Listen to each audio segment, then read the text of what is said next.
Hello दोस्तों, मेरा नाम है चेतन और आप सभी का स्वागत है हमारे चैनल चेतन नैरर्स पर।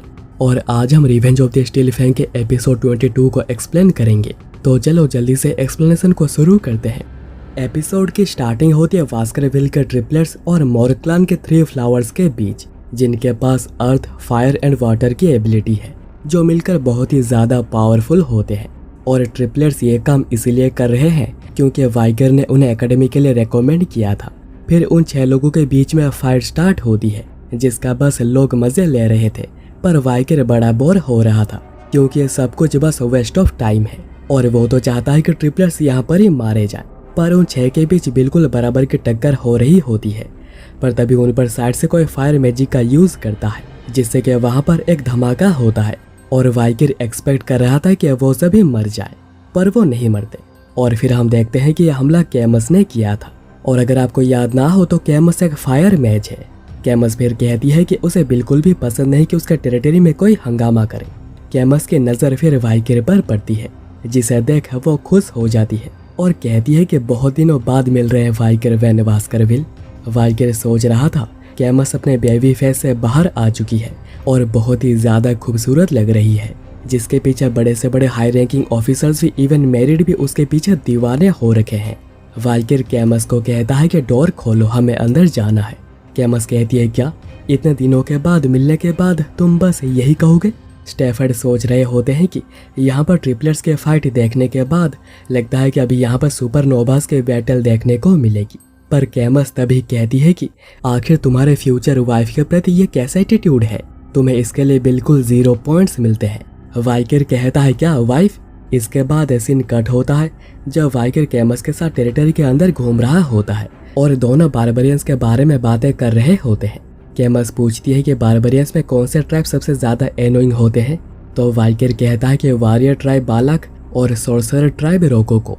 इसके बाद दोनों के बीच में थोड़ी बहुत यूजलेस बातें होती है, जिसमें कैमस बस वाइगर के साथ फ्लर्ट कर रही थी और बार बार उससे अपना फ्यूचर हस्बैंड कह रही थी और ऐसा दिखा रही थी जैसे कि उस दिन वाइगर के उसके अंकल को हराने की वजह से उसे वाइगर से शादी करनी पड़ रही है।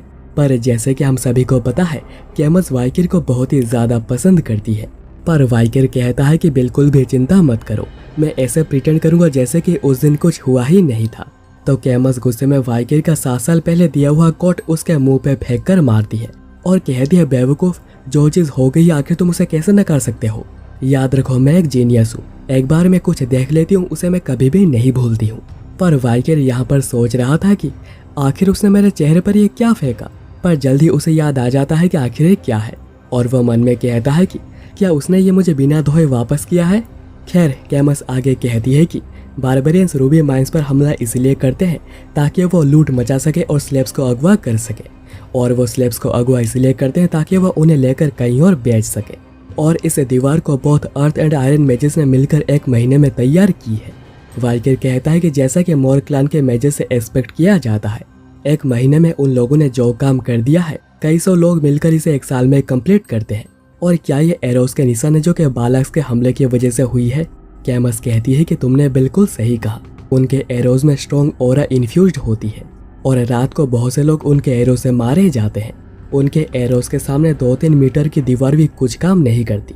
उनके टैलेंट सच में अनमैचेबल है और क्योंकि उनके एरो सील मैजिक को ब्रेक कर सकते हैं, मेरे अंकल को चेस्ट में सीवियर इंजरी हुई है।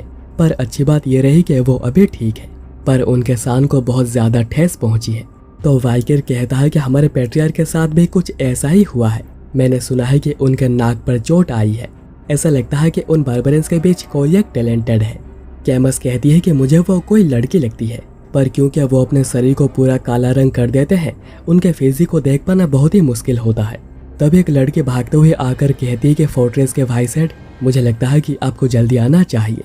सर्च पार्टी ने एक बारबरियन को पकड़ा है और दोनों जल्दी से उस बारबरियन के पास जाते हैं। और कैमस कहती है, ये तो रोकोको सोर्सर ट्राइब का है ना, क्या तुम्हें उससे कोई जानकारी मिली है? वो लड़की कहती है कि उसके बारे में वो कुछ भी बता नहीं रहा है। कैमस पूछती है कि क्या तुमने साइकिक मैजिक का यूज़ किया है? वो लड़की कहती है कि वो अभी काम नहीं कर रहा, स्ट्रॉन्ग सोर्सरी की वजह से उसका दिमाग भी पढ़ा नहीं जा सकता है। कैमस फिर उस बारबरियन को कहती है कि कुछ दिन पहले तुम लोगों ने मोरक्लान के फोर्ट्रेस पर हमला किया था, क्या तुम्हें याद है तुम लोगों ने कितने लोगों को अगवा किया था? पर बारबरियन कुछ भी नहीं कहता, बस स्माइल करता है। कैमस कहती है कि उनमें मोरक्लान की एक बेटी भी थी और वो मेरी 6th कजिन है। आखिर तुमने उसके साथ क्या किया है? तो बारबरेन अपने लैंग्वेज में उसे कुछ कहता है पर किसी को कुछ भी समझ नहीं आता। कैमस कहती है कि आखिर वो बारबरेन कहाँ पर है जो कि हमारे साथ हो गया था। वो लड़की कहती है कि जब उन बारबरियंस ने हमारे ऊपर हमला किया था वो सभी को ही मारकर अपने साथ ले गए। कैमस कहती है तो अभी यहाँ पर कोई भी नहीं है जो कि बता सके कि आखिर वो क्या कह रहा है। वाइकर तभी कहता है कि मुझे थोड़ी बहुत रोकोको लैंग्वेज आती है पर मैं इसमें फ्लुएंट नहीं हूँ। कैमस कहती है तो क्या तुम उसे पूछ सकते हो कि मेरी 6th कजिन कहाँ पर है? उसे लास्ट हमले में अगवा किया गया है। उसके लाल आंखें हैं, लाल रंग के बाल हैं और वाइट स्किन है और उसकी उम्र है 12 साल। वाइकर फिर उनके लैंग्वेज में उससे पूछता है तो बारबरेन भी उसे कुछ रिप्लाई देता है। तो वाइकर कहता है कि उसने कहा कि उसकी डेथ हो गई है और कैमस ये बात सुनकर बहुत ही ज्यादा गुस्सा हो जाती है और कहती है कि ऑडियंस हॉल के सेनेटर का अभी इलाज चल रहा है और टेम्पल के सेनेटर भी अभी टेरिटरी के दूसरी तरफ है। यानी अभी मैं फोर्ट्रेस के वाइसराय वर्डिक्ट देती हूँ कि उसे इमीडिएटली एग्जीक्यूट किया जाएगा और कैमस उसे खुद ही जिंदा जला देती है। पर जलते हुए वो कुछ कहने लगता है तो कैमस कहती है कि जितना कहना चाहते हो कहते रहो, यह वॉर खत्म होने के बाद तुम्हारी लैंग्वेज बस नर्क में ही सुनाई देगी। और ये देख वहाँ पर जो दूसरे बारबरियंस थे उनकी पूरी फटी पड़ी थी। फिर वहाँ से बाहर आने के बाद कैमस रोने लग जाती है। वाइकर सोच रहा था कि वो खुद को टफ दिखाने की कोशिश करती है जबकि वो अभी बस एक 15 साल की लड़की है। वाइकर फिर कहता है लगता है कि तुम उसके बहुत करीबी थी। कैमस कहती है कि तुमने बिल्कुल सही कहा, वो एक छोटी बच्ची थी जो कि हमेशा ही मुझे फॉलो किया करती थी। वो बहुत ही साफ दिल की थी जो कि मोरक्लान को सूट नहीं करता था।